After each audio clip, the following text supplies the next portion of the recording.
brought in the Coast Guard and the FBI early, and they were able to look at this.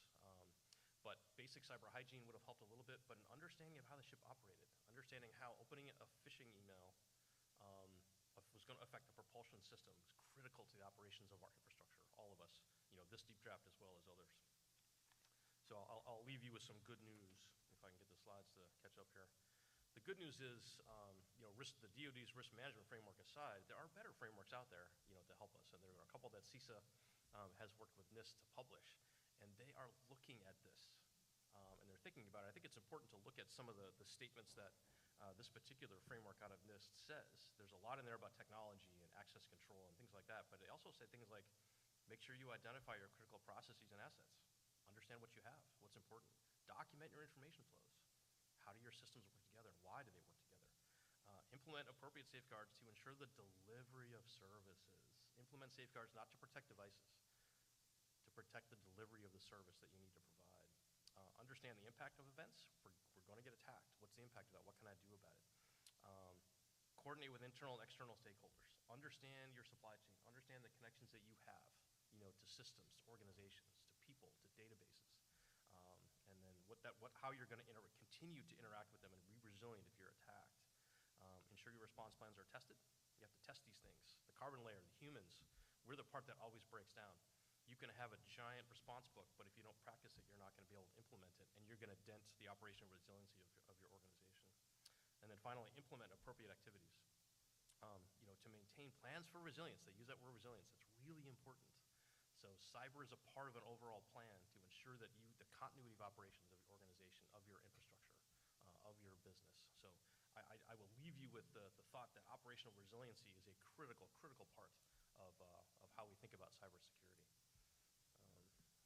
And with that, I will pass the baton, which may or may not be working properly at this point, to Mr.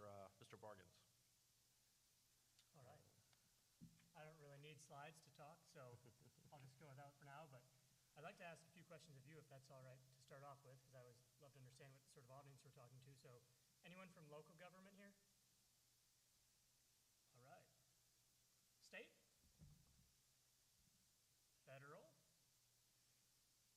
Quite a few more, all right. Law enforcement? All right. Thank you for participating, Brett. And civilian. Cool. All right, good to know. Thank you very much. I'm sure that when you saw the panel of speakers who are going to be here today, and then also as you watch us sitting here right now, you're like, Verizon. Why would Verizon be talking about cybersecurity? That's really weird. No idea. Verizon is one of two major wired network providers in the United States. The other is AT&T. And what I loved most about Director Ray's comments this morning is he used the word network extensively, and I really love that, because oftentimes when you're talking about cybersecurity, you're talking about systems. That's what you often hear in the news, systems or applications, all that good stuff, but the foundation for it is network. Network is where any sort of cyber threat must originate. So that is why Verizon and AT&T and other smaller wireless and wired carriers care about cybersecurity. And in the United States, there are two big reports put out each year by private sector companies. One is by Verizon, called the Data Breach Investigations Report, which I'm going to talk to you a little bit about more here in a moment. And the other is by IBM and the Ponemon Institute, which put out a study about how much a data breach costs each year. Spoiler, before reading the report, it's expensive, right? So I'm going to tell you a little bit about our report and some of the statistics that we have that I think will be illuminating for you, just as a part of starting off this discussion. Director Ray provided a great high-level overview this morning. I just want to give a little bit of detail to some of the things he mentioned because I think it's helpful. And forgive me, I'm going to read some things off the page because it's too much to remember by memory. So we've been doing this data breach investigations report since 2008. So we've been doing it for 15 years. We just released our 2022 data breach investigation report, and that looked at 23,000 plus incidents and 5,000 plus cybersecurity breaches. We have a bunch of contributors, law enforcement agencies, CERTs, ISACs, international, domestic, that all contribute to this report, and it's become very large over the years and is one of, like I said, two of the most trusted reports that are looked at each year by folks in the field. And certain trends that we have seen over the past 15 years years are timeless. For example, remote access and web applications being preferred methods for gaining access, which Director A talked about being so important for earlier. And other things are becoming more important, like end users, right? Now we all think end users are critical for cybersecurity, but when we started the reports, 2008, that was not such a big thing. So even our thinking has evolved over time to something that now seems commonplace. Just 15 years ago was not. So things have changed over the years, but a few things I want to touch on from this current report. The biggest one is, as the comments before, right, mentioned, ransomware is increasing rapidly. It increased 13% from 2021 when we did the report to 2022 when we did the report, which is more than it increased the previous 5 years. So rapidly increasing, and that's one of the biggest focuses of the report. The other big one that we always see all the time is DDoS attacks. DDoS seems like something that's not really around much anymore because you don't hear about it all that much, but actually about 45% of breaches are DDoS attacks. We've just got tools to effectively filter a lot of those attacks now, so we don't have as many effects in our everyday lives from it. But as Director Ray mentioned earlier, oftentimes, although it is a blended attack, right, about 80% of breaches do come from organized crime, and their top motive is financial gain. So it makes sense, as he said, why ransomware is something that's high on their map, because it's easy for people to use. In fact, unsophisticated hackers who want to pay someone who sells ransomware as a service now, yes, there's ransomware as a service that you can purchase on the dark web, can launch these attacks themselves without having to have too much background in it. So I won't go too much into more details, and I just want to share a few statistics with you all, and I wanted to suggest another report. This is by CISA, which was mentioned earlier, right? Cybersecurity Infrastructure Security Agency. They put out a report each year called Top Malware Strains, and the one from 2021, I don't believe 2022 is out yet, suggested that the top malware strains, all 10 of them, come from email, right? Shocking, as Kevin had just mentioned earlier, right? So it's usually a 3-step process, which is unfortunately simple, but something we all fall for. You get a phishing email, you open an attachment on it, you get ransomware. That's generally how it works in almost all cases. So to leave you with something you can think about in terms of better protecting yourself, is like to leave on a positive note, as Kevin had mentioned. I'll go into a little bit more detail when we move a little bit further down the road here, but you want to have a cyber risk, a way you think about cyber risk, determine your cyber risk, and try to govern it. That's the biggest thing. Develop a framework to address it. Your cybersecurity strategy, that can differ by organization, depending on size and what they do in industry and the infrastructure that they have. And then usually, in most cases, you would like to pursue a zero trust architecture, which I'll talk a little bit more about when we have prepared comments later on, with security as a core pillar. And the most important thing is to plan for ransomware, as Kevin had mentioned before. If you have not done exercises, if you've not thought about how you're going to respond to ransomware when you are attacked with it, it's when, not if, when you are attacked by it, that's a big challenge for you. And because ransomware is increasing rapidly, and as Dr. Ray talked about earlier, simply paying the ransomers, if you're a ransomee, simply paying them is not going to be your ideal strategy. So best to know how you're going to respond before you're put in that situation. Pass it over to Brett. All right, great. Let's see if this works. Well, thank you guys for having us. Obviously, we appreciate the opportunity to participate in panels like these and engage with both our government and private sector partners. My job, as was indicated, is the oversight of the FBI's National Security Cyber Mission. So I'm Chief of Operations for Cyber National Security work for the FBI. The FBI's mission, let's see if I can get this to work. Nope, slides are gone. Under Presidential Policy Directive 41, the FBI was designated as the lead law enforcement, lead government agency when responding to major cyber breaches. So we are the threat response organization for the federal government. Our job is to investigate and to attribute that activity to a malicious actor. You see that right here, PPD 41, FBI's lead for threat response. CISA, through the Department of Homeland Security, is the lead for asset response. And that really means they are the lead for coming in and to helping an organization to contain and remediate a breach. And then when it comes to cyber threat intelligence, the Office of the Director of National Intelligence, or ODNI, is the lead for intelligence response. So they take what the threat responders are doing, what the asset responders are doing, they develop intelligence that's germane to private sector and other government agencies, and they collate that to help raise the collective resilience of those other agencies. So if it's a financially motivated actor, we can help protect other folks within that sector who may be targeted by the adversary as well. It's really a coordinated effort between the agencies. The FBI's mission is to impose risk and consequence on those actors, and that is utilizing both our unique authorities as a member of the law enforcement community as well as a member of the U.S. intelligence community. So we have Title 18 authorities. The director talked about what we did on the Hive ransomware variant and being able to actually punch back at the bad guys and hack into their infrastructure. And then we also have the national security authorities. Those are primarily my team's efforts, and that is really going after the state-sponsored adversaries. I was on a panel a couple years back where I sat next to a CIO of a major U.S. company who said, when he was talking about prevention, he said, we're well positioned to prevent any attack from hitting our network. And I thought, okay, that may be true of a lot of the criminal actors, but I'm hard-pressed to think of any organization that is well prepared to protect against foreign military units, foreign intelligence services, and foreign terrorist organizations who are well-funded and very capable of launching attacks downrange.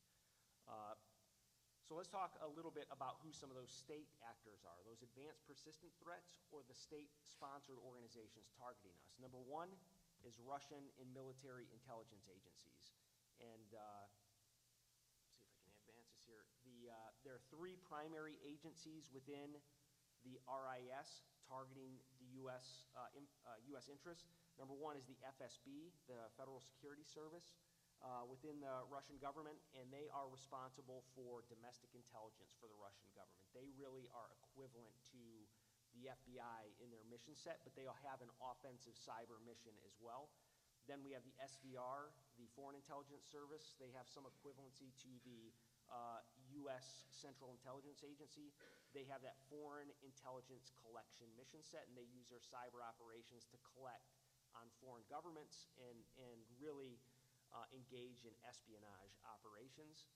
And then we have the GRU, the Russian GRU. They are uniformed military officers within the Russian government. On the right-hand side, you see indictments against Russian FSB Center 16 hackers. Over the last few years, the FBI has been very aggressive against state-sponsored cyber hackers. And in this case, you see a uniformed officer of the FSB on the left, two other members to his right, and that is for engaging in hacking operations, both targeting the Olympics as well as targeting COVID vaccine research for economic gain. SolarWinds, how many prior to 2021 had heard of the company SolarWinds? All right, a few. We have a tech audience here. Most audiences had not heard of SolarWinds. How many recognize SolarWinds now? Almost everybody. That was one of the most sophisticated software-based supply chain breaches that the U.S. government has seen. That is still an issue that we're dealing with today. It affected tens of thousands of companies overall, but the actual persistence established by the Russian SVR is really targeted at government agencies in the tech sector, and there was significant fallout as a result of that. More often than not, these organizations use very sophisticated malware and exploit 0 days to get into environments, but today they don't have to do that. They don't have to expend their most sophisticated tools because they're going after low-hanging fruit in private sector corporations, credentials, CVEs, disclosed vulnerabilities that should have been patched 2 years ago. In the case of SolarWinds, it was the credential theft of what SolarWinds calls an intern's password, and that password was SolarWinds123. That's not hard, whether you're doing a brute force attack or credential theft, to ultimately get your hands on. And by going into a development server, they're able to then push updates to those tens of thousands of customers. As cybersecurity professionals, what are we trained to do on a regular basis? Patch our environments. Patch, right? All software becomes vulnerable. But what happens when foreign adversaries weaponize those patches? This is an example of that. And it was persistent, and the adversary was very calculated in the way they were able to exploit the environment for over 1 year without being detected. The next actor is really the PRC military and intelligence organizations. I'm not going to get into detail because the director talked at length about the threat that the CCP poses against the U.S. interests. Here you see uniformed members of the PLA, the People's Liberation Army, who also targeted COVID vaccine research, as well as targeted U.S. manufacturing trade secrets. The issue here, ransomware is up in your face every day. We hear it, we see companies being breached, we see $50 million ransom payments being demanded by, Russian criminal enterprises. The danger here is the lack of visibility the American people have into some of these espionage campaigns. And the reason I say that is we spend billions of dollars on research and development. The reason we are the only world superpower out there is because of our innovation. And much of that innovation happens in private sector. The danger over time is that foreign adversaries like the Russians, the Chinese, and the Iranians steal that intellectual property, something that we spent billions of dollars in research and development on, and they can slap their label on it, and they can compete with us for $0 in overhead. That is a national security risk. It's a risk to our economy. It's a risk to our standing as a world superpower down the road. So where we can, we impose those risks and consequences on the adversary, either through targeting the individuals behind the activity and indicting them, or shaping in some way the U.S. policy related to those foreign countries. And then the final nation state I'll talk about is the Iranian military and intelligence services.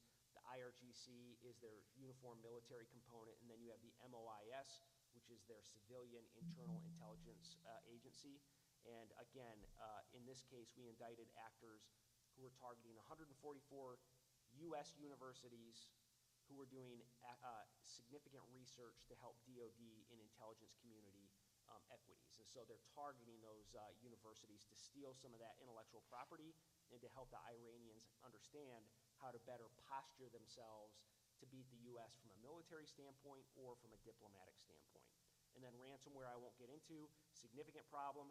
Look at the jump from the Wall Street Journal from 2020 to 2021. That was an incomplete number in 2021. That number was significantly higher. But look at the difference between 2019 and 2020. What happened between that time period? COVID, the pandemic, right?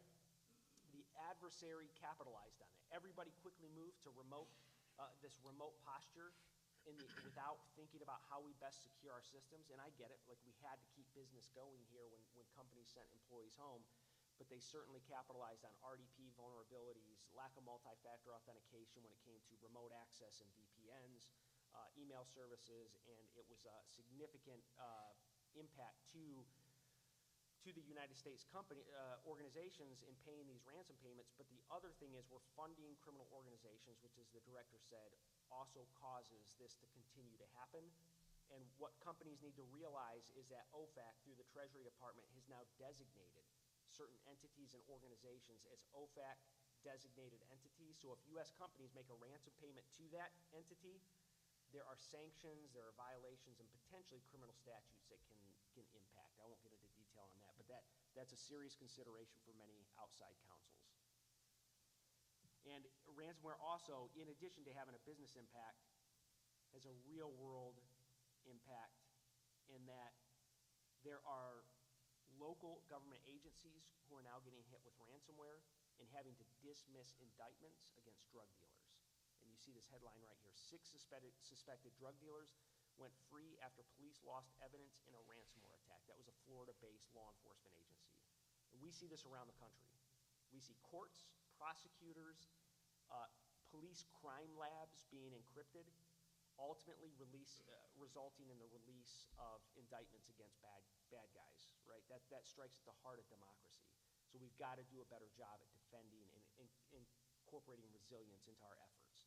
And then we have the blended threats. The director talked about NotPetya being a $10 billion crime problem. And then we also see malign foreign influence. The director talked on that. We see intelligence services partnering with private sector agencies to steer the U.S. democratic process. We saw it in 2020 with the U.S. elections. We've indicted members of the, in this case, the Internet Research Agency for being involved in Project Lockdown, which was their malign foreign influence effort to steer the U.S. elections. In 2022, the midterms, we identified the Iranians were involved in those same influence operations. So we are cognizant of what is happening with foreign entities wanting to steer U.S. elections and U.S. dialogue. At the end of the day, the FBI wants to be a partner. We will take offensive action where we can. We will help defend U.S. networks where we can, but 85% or greater of U.S. critical infrastructure is owned by the private sector. So we don't have direct insight into how we're defending those critical systems.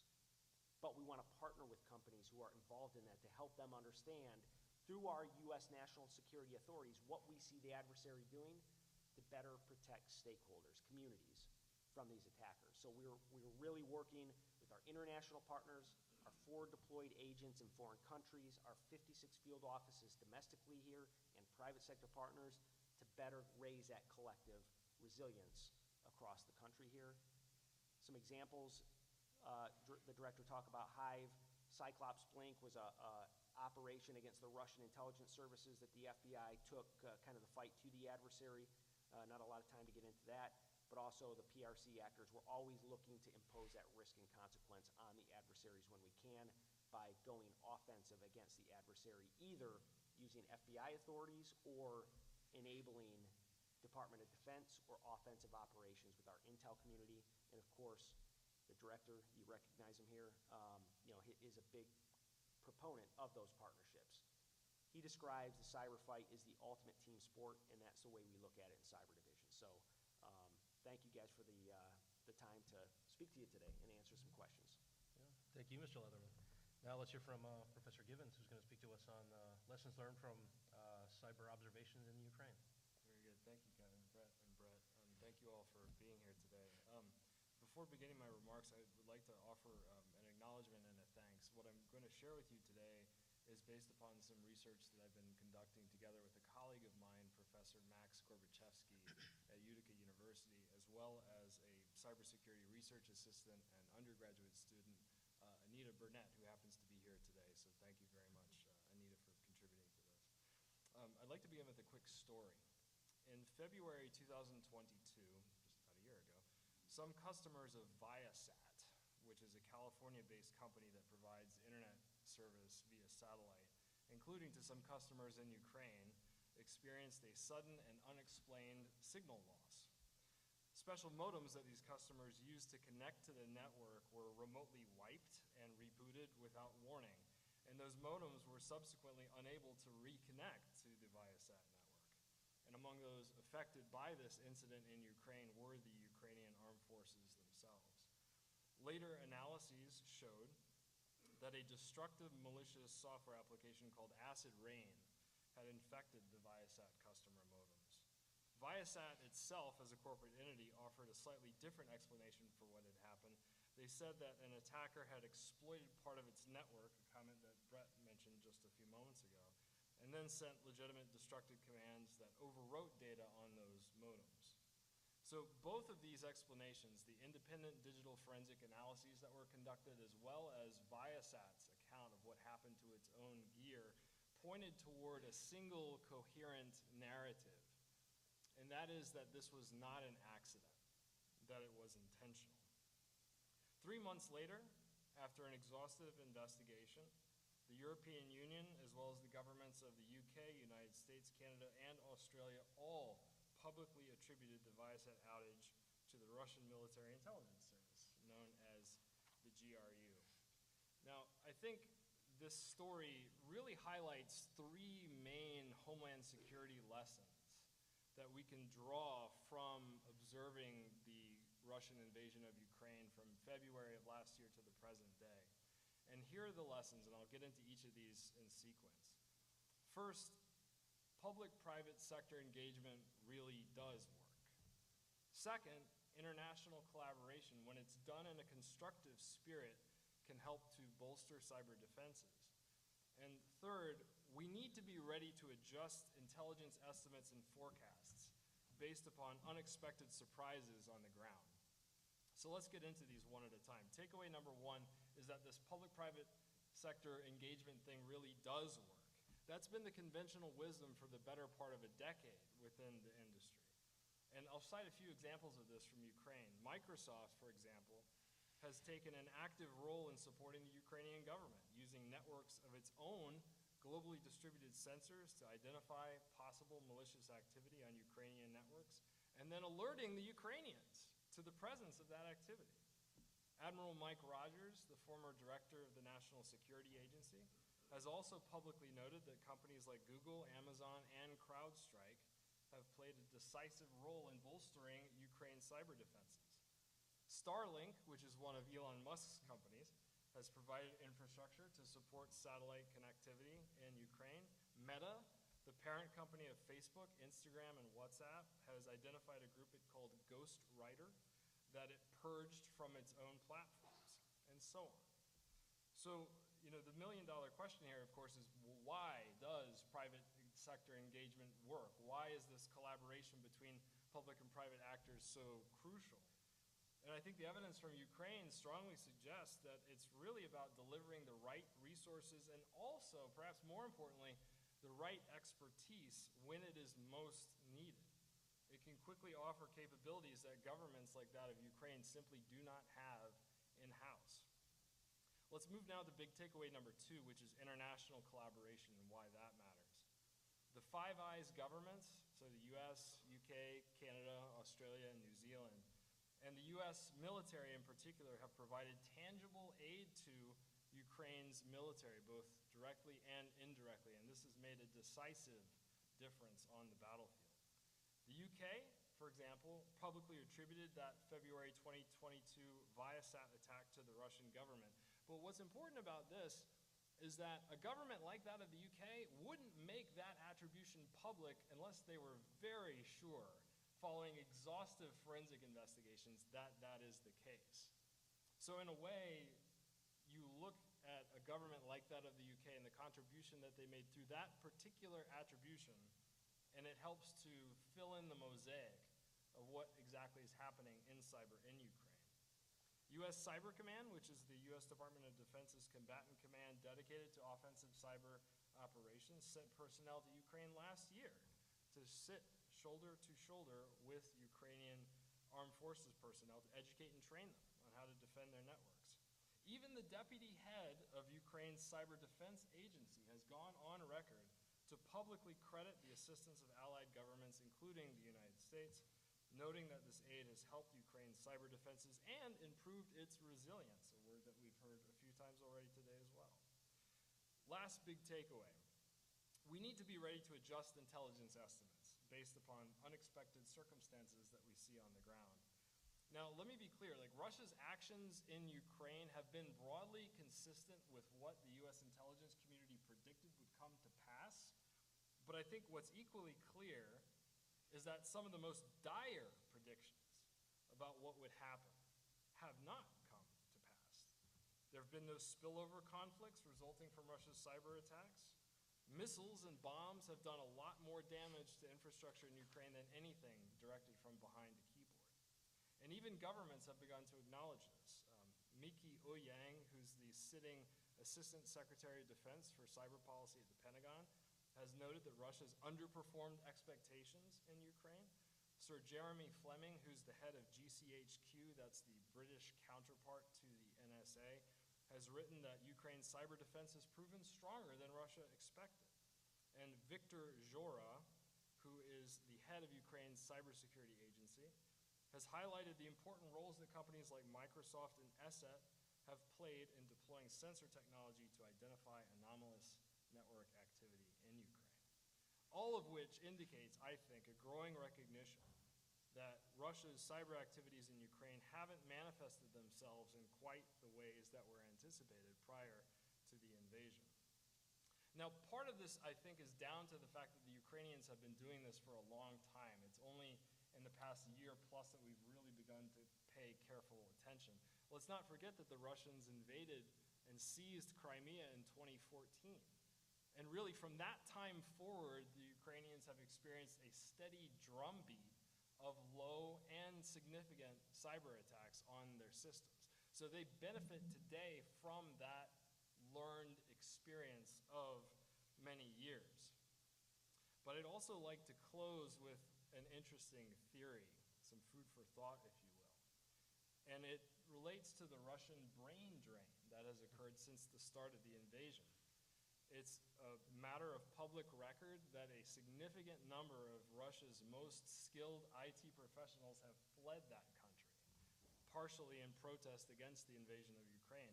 One media report puts the number at around 100,000 since December 2022.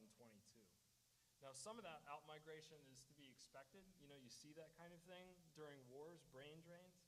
But it also suggests, possibly, that some percentage of those who fled would have been the very ones directing significant cyber attacks against Ukraine from Russia. To put it more bluntly, it may be that the A team has left the building in Russia, leaving behind the B and C squads, which are slightly less skilled. So to sum up here, I mean, we see a number of really important cyber defense lessons that I think are directly applicable to the Homeland Security situation that we face here. And in the end, the conventional wisdom about public-private sector engagement, about international collaboration, and about being willing to re-examine our intelligence estimates, these things provide very valuable lessons for us to consider here today. Thank you. Thank you, Professor Keven. So I'll kick off the questions by coming back to you, Mr. Barganz. We've talked extensively so far about international and national partnerships and relationships between organizations and how we can work together to affect better cyber organization. How should a good public sector organization address changing cyber threats, the changing landscape, and what are the good partners for them to seek out in this endeavor? Great question. As I mentioned earlier, and I won't get into a great deal of detail about this, you want to understand your cyber risk, both external and internal, and prepare for it, create a framework to address it, create an incident response plan, as mentioned earlier by Brett. Establish rapid response retainers. This is one I'll hit on for just a moment, and I want to ask you all some questions as well. Of the folks in the room, whose organization has conducted a ransomware exercise that they're aware of? Cool. That's usually about the response you get in most rooms, maybe 10% or so. Does anyone know whether or not their organization has a rapid response retainer with your major partners to have them available immediately when you need them? I know the FBI is available now, thanks to Director Ray, but your major private sector partners, whose systems you use every day. Anybody know if you have a rapid response retainer with any of them? A few? That's great.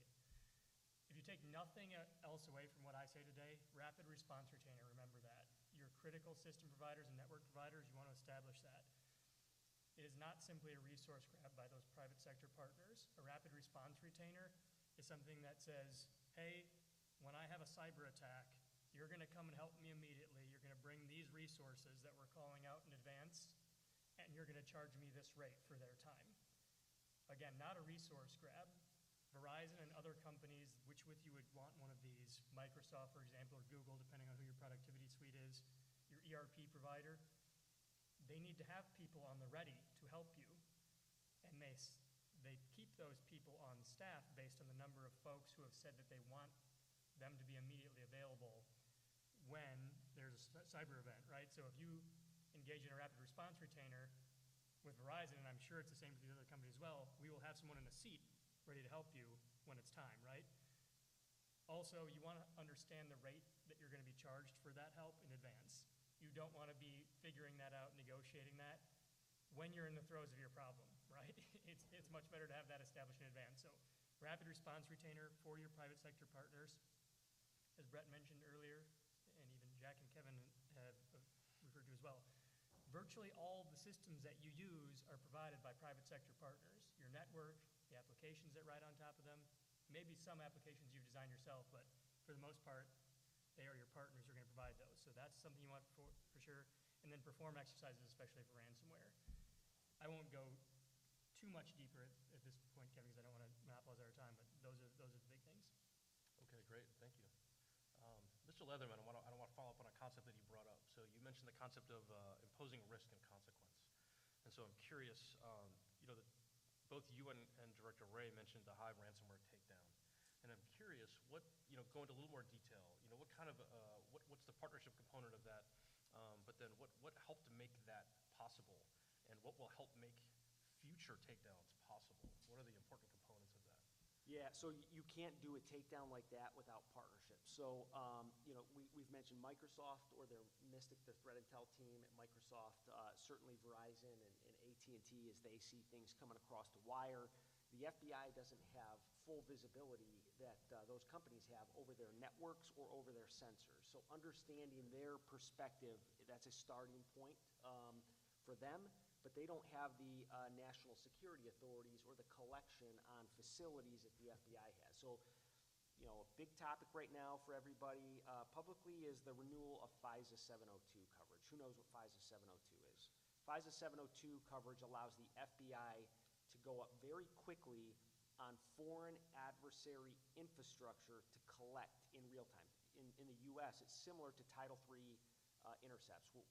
Typically, we've used those against the mafia, the mob, or criminal syndicates to collect telephone data or any kind of across-the-wire data lawfully. We go to a judge, the judge has to sign it, the judge has to make sure that we have, at the very least, probable cause to collect on that.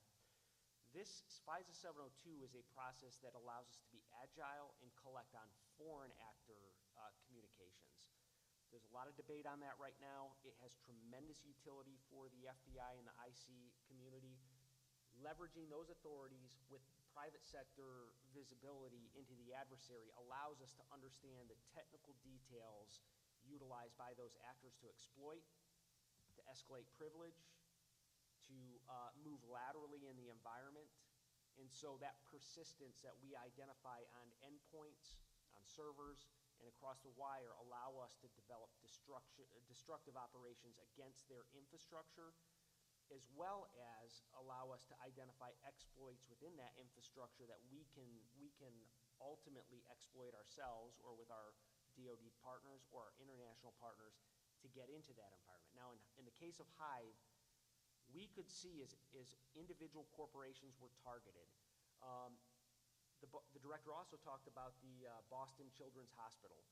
We had unique access into the Iranian government's targeting of U.S. critical infrastructure, and in that case, one night we saw the actors pivot and actually get into Boston Children's Hospital and have the capability to fully encrypt or launch destructive attacks against critical life-saving systems within the hospital.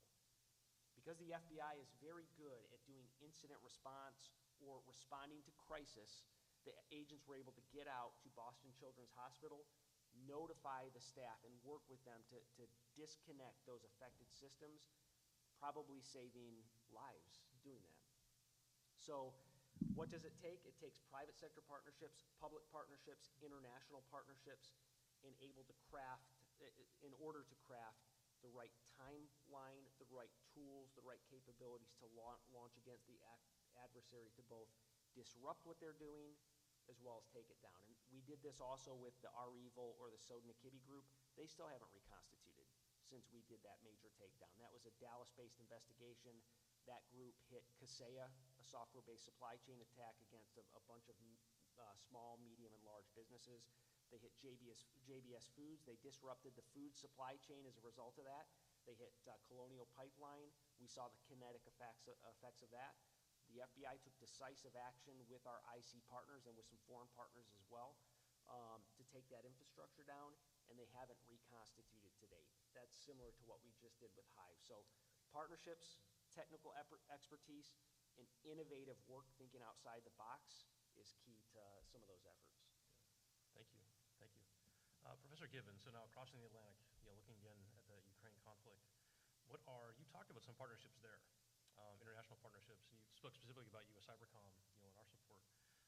But pivoting back, what are some of the takeaways for how those partnerships have worked in the Ukraine and how they would benefit how we think about homeland security, back here in the States? Yeah, that's an excellent question, Kevin. I think if you have worked in the DoD space or the DHS space for a while, you're familiar with the headaches associated with procurement and contracting and hitting, and just a general sort of malaise around the agility that is missing that could well be there because the intentions are present. That's very clear. But bureaucratic inertia being what it is, as well as regulatory and legal mechanisms that are in place, can create some friction where often you don't have the benefit of time to negotiate and work through that friction. The Ukrainians had no choice. They had no choice. This was forced upon them, and so they had to be agile and, in a MacGyver-like fashion, stitch together the best resources and capabilities they could to defend themselves and their sovereignty. And I think, for anybody observing the conflict from a distance who does this stuff, they've done a marvelous job considering the resources available to them. So if I were to emphasize or underline a word here, it's that we need greater agility in those processes. It's that we need greater agility in bureaucratic structures that exist already. We need to have more imaginative and creative regulatory and legal frameworks, I think, that would help us ultimately to pivot and move and maneuver the way that the Ukrainians have. It's a peculiar thing because the conflict itself really has served as kind of a natural living experiment, like a laboratory, for all this conventional wisdom that we've been talking about in conferences and panels like this for over a decade. And I think what we see confirmed here is, yes, a lot of the conventional wisdom is true, it's correct, it works, but we also have to take those lessons back, as you say, and apply them to the homeland environment. Thank you. So I'll address this next question to each of you. Kind of invoking the spirit of St. Jude, who of course is the patron saint of desperate and lost causes, which is clearly what we're talking about here. What is the next thing? We talk about R&D. We talk about preventing brain drain, and staffing up. The Deputy Secretary of Homeland Security for Virginia talked about that issue. You look at R&D and innovation. What is the next thing? What is the next best thing that's going to really make an impact and move the needle on our ability, as individual organizations and as a nation, to better defend ourselves? So, Brett, I'll start with you. I guess I'll give one general comment and then talk about something more specifically. So the next best thing I would say is this concept of public-private partnerships, companies working hand in hand with governments. And Verizon has a large public sector focus because we very much want that to be the case. We don't want it to be customer and buyer anymore. We want it to be partnership, and that's what we're trying to strive towards every day. So I think that is the next best thing for how we address this, and I was encouraged to hear that. It sounds like Director Ray shares that sentiment as well this morning. And then as a technical thing, because any of you are like me, I'm a technical geek, so private cellular networks, I think, is what's going to be very interesting. Now, we are talking about them now, and I think we'll start really realizing the benefit from them a few years down the road, but it's very interesting. It's the concept of taking something that we all use every day, right out there, a very public network, or what we call our macro network, but giving it to an individual organization to use on their own, and having the data that they send over it, having them have complete sovereignty over it, right? So if the Navy wanted to set one up for itself in a certain area, all the network communications they use on a cell phone like this, rather than a land mobile radio, right? Stay there on that network. Don't leave it. They have the core, they have the radios, it's all their network.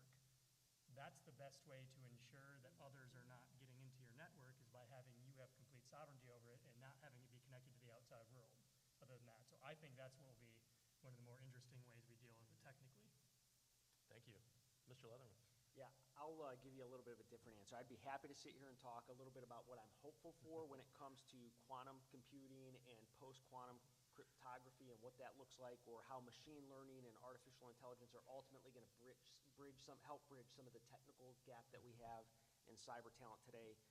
But what we need to do to move the needle right now and over the next 12 to 24 months is have private sector companies focus on the fundamentals. Right now, we do not have a resilient environment against the adversary.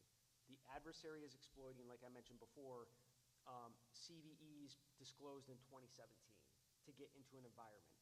And there's no detection capability once they get in there. I have teams right now who are in major private sector companies helping investigate breach, very sophisticated actors who did not have to use very sophisticated means to get into the environment. One, right now that the team is on, identified the point of exploitation as credential theft from January of last year. And if you look at the data breach report, often the adversary sits in an environment for over 200 days. What's the average, 250 days or something like that? I mean, we're talking about now exceeding 365 days in that corporation, which is going to have a lot of downstream impact on consumers like you. And so prevention, from my perspective, prevention should be the driving force at the end of the day for the criminal actors. The criminal actors should be the pacing threat for how we craft our prevention capability. We should be able to prevent the majority of these criminal actors, this might be controversial, from getting into our environment. Whether it's ransomware or hack and leak operations by criminal actors, prevention should drive that. Now, where we don't prevent them from getting into an email environment, we should prevent them from having the fallout that we see on these ransomware attacks where they move laterally across flat networks and they are unable to be prevented from getting into those crown jewel networks. Now, nation-state actors are different. APTs are a lot different. They should be the pacing threat for detection capability. And we don't have a lot of detection work happening right now. We've got to focus on detection as much as we do prevention. So we've got to learn to better detect them less than 365 days in the environment, less than 250 days in the environment. We have to be a little more agile and find them weeks, if that, from getting in the environment. And we can do that through signature-based work as well as behavior-based work. Again, machine learning and AI are going to factor into that. But right now, we've got to, do what JFK once said, which is a rising tide lifts all ships. We've got to share and partner with each other so that we can raise that collective resiliency across private and public networks. Great, thank you very much. Professor Givens. So I'll offer a two-part answer. I want to talk in the same breath about the war for talent as well as artificial intelligence and the interplay between those two. Just a show of hands, have any of you had the opportunity to play with ChatGPT yet? Well, don't Google it now, but at the next break you can do that. So this is a product put together by a company called OpenAI. If you just Google ChatGPT, you'll find it. And it is a sort of real living language, artificial intelligence, text-based tool. And you can ask it pretty much anything, and it will give you not only a good answer, but an answer written in incredibly coherent, fluid, college-level English. You can ask it to write a 60,000-word book based upon a single topic sentence. It's formidable technology. And it doesn't, it takes a lot, I think, for tech types to be impressed by something new. This seriously impressed me. As a proof of concept, I don't see the future being text interface AI like this, and that's somehow subsuming or overtaking the infrastructure that we've built to guard our networks. But what I do see happening is that impressive AI-driven tools like that gaining a larger and larger market share over time. And this is interesting because I mentioned talent. There's been this persistent gap that Deputy Secretary Andrews spoken about earlier for cyber talent and the difficulty with filling public sector cyber jobs because the money's so much better in the private sector. And for private sector companies, the issue really is training and education. Where is the pipeline for these new entrants? And I think what's going to happen here is that there's going to be a new equilibrium reached over time where we see AI tools taking over a lot of the current heavy brain power functions that we see within the industry. And so the folks who are in the pipeline now, who are being educated and trained, are going to need to know how to build, maintain, and tweak those AI tools over time. So if I were speaking with an audience of, let's say 18 to 22-year-olds who are interested in cybersecurity, from where I sit, the next best thing is building, maintaining, and enhancing those AI tools to do the jobs that are currently being done by human beings. That, to me, is the next big thing. Thank you very much. I will offer my own, kind of short answer to that question, and just to kind of drive home the fact that everyone in this room is a part of the Homeland Security infrastructure, and basic cyber hygiene is important, and so we need advanced AI-driven, cyber defense and monitoring capability. We absolutely need those things, and we need industry to focus on those things. But we all need to take care of our own organizations. So we were joking on this in the hallway, but it's plausible. We talked about the Target hack from some years ago. So it was an HVAC, contractor that caused, $1 billion Target hack targeted through a point of sale system. So not sophisticated, but prevalent. So we are all a part of this. And so until the next great innovative R&D things comes in, please go back and look at your networks, look at your systems, understand how they work together, and make sure that you're doing the basic cyber hygiene things that we need to do to protect what is the national infrastructure is what we make of it. 85% of it is private, as you mentioned. So you're a part of this infrastructure. It's important. So with that, I'd like to reach out to the crowd with any questions. When you ask your question, please say if you're directing it to one of us in particular or to the panel in general.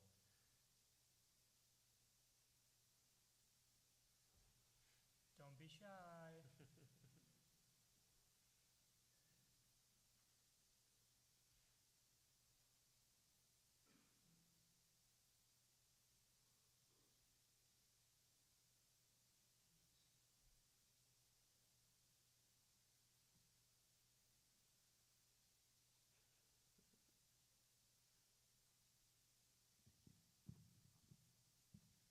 I think your question on the cyber activities taking place, you mentioned 3 different countries. Obviously, there are more than 3, but the 3 that you mentioned with multiple different agencies involved, do you see any kind of coordination effort taking place across countries or within countries in terms of being able to utilize their different skills? Yeah, so we've talked about some of the crossover between the countries and the criminal enterprises within those countries. We do see crossover there. I can't really get into detail in this forum about countries working with countries. I think it's safe to say, we talked about the Five Eye community, right? The US, the Brits, the Canadians, Australians, and New Zealanders. We work very closely together. We have some of the most technical capabilities globally, and we bring that threat intelligence, those cyber operations together to ensure that we're both defending and going on the offensive. I think it's safe to say that there are alliances targeting Western countries as well from some of those foreign adversaries. Without getting into detail, I think you'd be safe to assume that. Thank you.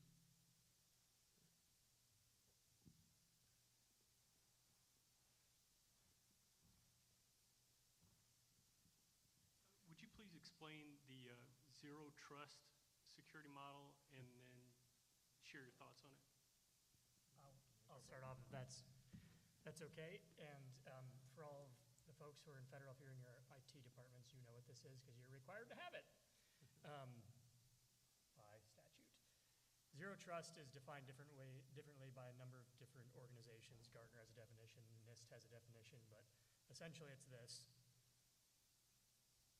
You want to force everyone, regardless of where they appear to be, at home, in a foreign country, or looking like they're in your building, you want to force everyone to authenticate to every application they need to use when they need to use it. And even better, you only want it to be visible to the people who might need to use it and not visible to anyone else, right? So the idea is the only people that can see and use an application are the ones that actually have a legitimate purpose for doing that. We don't assume that we're trusting anyone, for example, if they're sitting in a big office building, right? Because it's easy to spoof that. So that's the concept, and NIST, the National Institute on Standards and Technology, part of the Department of Commerce, has given very clear guidance for federal agencies to implement this, and I believe they're supposed to do so by 2025, something like that. And there are a number of different technologies that can be used to do it, but essentially the big ones are having a secure web gateway, so something through which all of your internet traffic has to travel so that it can filter it. Someone clicks on a bad link, but before they go out to a server which is going to put malware on their system, right? The secure web gateway goes, oh, nope, that's a known bad server. We're not sending you there.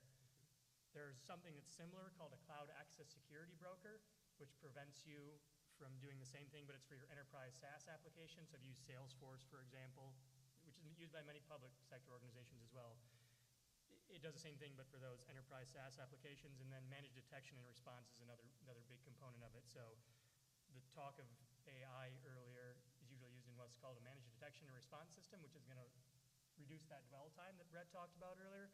So you point all of your endpoints like these, and also your servers and all of your network devices, their logs, to this big log collector.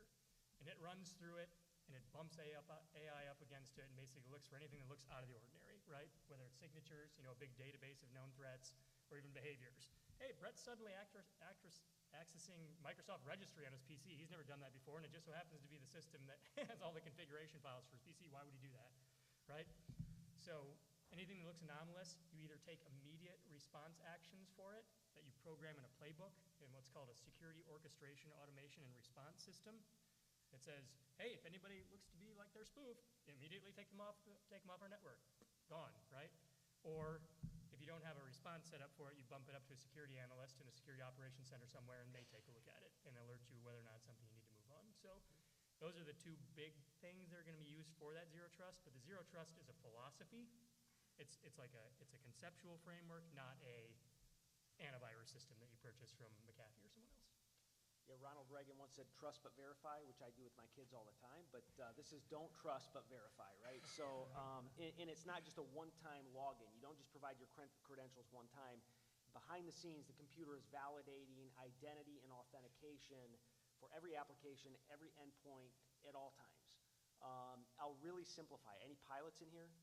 I'm a pilot, and so you have the challenge checklist, right? And so we never trust that our landing gear are down, that our prop is feathered appropriately, that our flaps are in the right position. The co-pilot and the first officer and the pilot basically go through the checklist line by line, and we don't just assume that the landing gear's down. We actually question, is the landing gear down, and the pilot will generally touch the gear lever to ensure that it's down.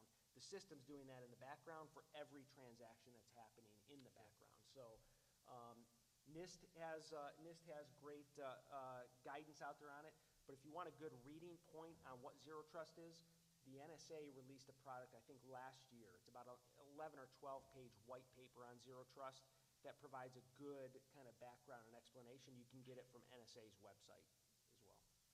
I think it's important to recognize a little bit of history, too. The zero trust concept, which is absolutely critical today, used to be called something called mandatory access control. Anybody who's been around for 25 years will know the term MAC. So it's the concept of making sure that everything that is deliberately controlled, nothing happens that's not explicitly been allowed to happen. And so the concept's been around for a while, but now, based on the threat and the evolution of the threat and the constant changing of the threat, it's absolutely essential. Zero trust is now the minimum baseline today. It's not an advanced capability, it's the minimum baseline. Just to follow on that, to use your aircraft analogy, so as the end user or the general user, I'm the passenger on the plane, so all I have to do to get on the plane is to show my ticket, then everything the pilot and the co-pilot are doing is transparent to me, right? Yes, there's an obligation on your part as the end user, the person in the back, to have your ticket, and to have your ticket at all times, so your password, your MFA credentials, and to defend those, right? Don't leave your luggage somewhere, and otherwise other passengers or other systems are going to start to inspect that. Law enforcement will get involved. In this case, the security architecture should start to identify anomalies in what the passengers are doing or not doing. But at the end of the day, passengers have to control their luggage. They have to keep their tickets on them at all times, and that is really protecting your credentials to get in and understanding kind of the lines in the road, what you can do on an airplane and what you can't do or say on an airplane. And to extend the analogy just a little bit further, this is usually done with what's called a gateway, right? So ticket you present wouldn't be to get on the plane. You'd present a ticket to get into the gateway, and then you could walk down the long carrier passage, right, to get on the plane.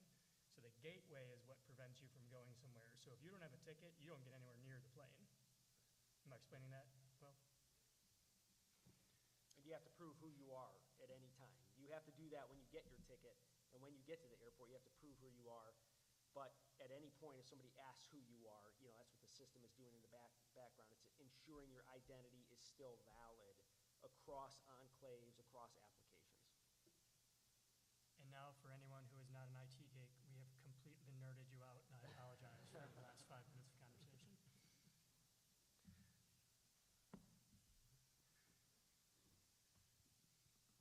So I know all levels of government, private industry, and academia are all targets of these bad actors. And I know DHS, CISA is reaching out to try and have those partners collaborate prior to a incident happening. Can you elaborate, just for the panel in general, about what efforts in your respective organizations are trying to be proactive before the incident happens? You know, the director talked a little bit about, in the counterterrorism world, we try to get left the boom. That means prevent an attack before it happens. That is the post 9/11 mentality. We call it, in the cyber area, left a breach, right? We try to get and prevent a breach before it happens. So that means collecting, using our unique authorities, providing indicators to the antivirus companies that they can incorporate in host-based and network-based detection capability, sharing threat intel with Verizon, AT&T, and others to ensure that what we see is, without you knowing it, is an end user, both in the business and the personal world, you know, raising your resiliency. So really sharing that threat intel, and then using speed to get out and notify victims when we see a shift in targeting, whether it's sector-related or specific victim-related. We are very proactive in doing those victim notifications. And then we also, with our 56 field offices throughout the country, we are also engaged at the local level with businesses to help them understand both the contextual threat as well as the technical threat. Even to the point of doing tabletop exercises and ensuring that an FBI agent is part of that tabletop exercise, so folks understand what the FBI brings to the table should a breach happen. If I could spin this a slightly different way, we've heard today about the counterintelligence threat from Iran and China specifically to academic institutions around intellectual property and research and so forth. And I've seen this firsthand. I had 2 incidents occur with me personally, both of which I reported to the Bureau because I used to have a clearance and my antennae sort of started going off. So there's a general awareness, I think, from people who within academia touch upon this sphere. But my concern to some extent is, well, you know, what if there's a professor working in an obscure scientific endeavor and they may not have had a security briefing about the counter-intel threat from countries like China and Iran?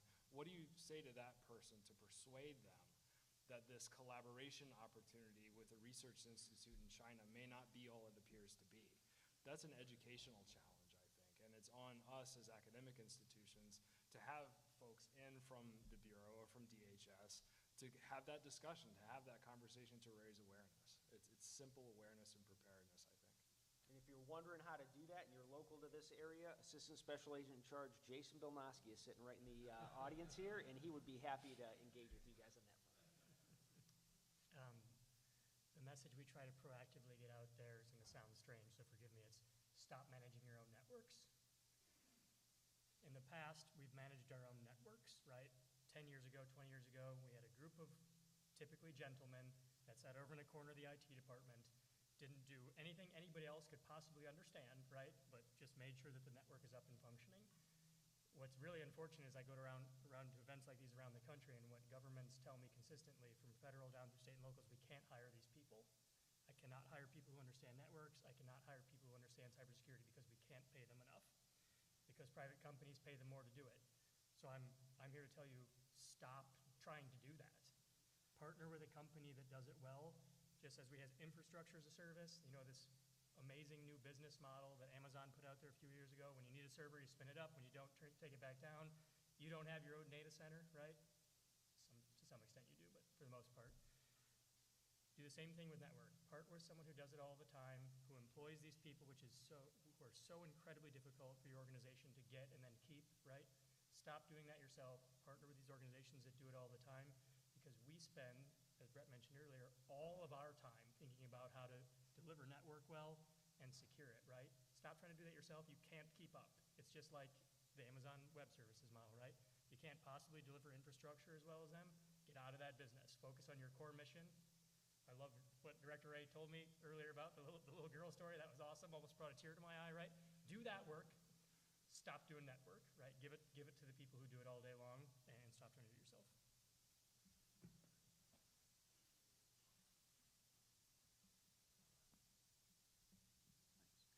My name's Craig Himes. I'm with the National Association. We spend a lot of time thinking about and working closely with logistics and transportation organizations out there, particularly in the commercial sector. You mentioned 85% of our infrastructure is commercial. In our efforts to help these individuals, there are a lot of small and medium-sized companies. And one of the challenges they have is just trying to stay in business. So I'd just ask the panel, what are your thoughts about, these are all great suggestions, but there is a price threshold. And I know you're going to say to me, well, you can't afford not to do it. But there are companies that have to make a decision about what they can and cannot do based on what they can afford to do. And so I was just curious to, what are your thoughts about that, and what would be your recommendations? And answer that in 3 minutes. Okay, well, cyber risk is business risk, so it starts at the top. They have to start to assess what that cybersecurity could put them out of business, so it's a mentality to have, first of all, from the top down. Second, there are lots of organizations that provide free advice and community for those businesses. There's sector risk management agencies, especially if you're in transportation. There's the ISACs that you can become a part of. ISACs are great for sharing regular threat intelligence, as well as ensuring that you understand kind of what the threat environment is. So I would encourage those folks to look up who their sector-based ISAC is. For those looking to engage the FBI in more robust dialogue on cyber or all hazard topics, active shooter or anything else, we have the InfraGard program. That's a free membership. It's a vetted membership, and it helps you get connected with your local FBI field office. I would encourage you to look at InfraGard. Certainly, CISA has got lots of great advice out there for protecting your environment and increasing resiliency, and that's free advice. Same with NIST. NIST is a little bit more complex, but CISA is a great resource, as well as if you're not as technically competent, in defending networks, or you don't have the skill sets in your organization, the Center for Internet Security has great guidance out there for better protecting your network at all levels. So I would include, there's a lot of good resources online. Take advantage of those, as well as some of the local opportunities to engage with government agencies and other partners. That is outstanding advice, and that is a recognition of the fact that there is a significant market dysfunctionality right now. So what it costs, what organizations think it costs to do this properly, and what dollars are available is very much out of whack at the moment. And so those are excellent organizations and very, very good resources. But it comes back to, I'll just close out with this, it comes back to, it's up to all of us. And so you have to go back and prioritize what are the crown jewels in your organization, what are those critical operations that you need to maintain, protect them first. Prioritize the way the dollars are spent. Work with all those frameworks to help you get there. And then as more resources come available, then expand and grow and become more sophisticated over time. If I can just jump in then. First of all,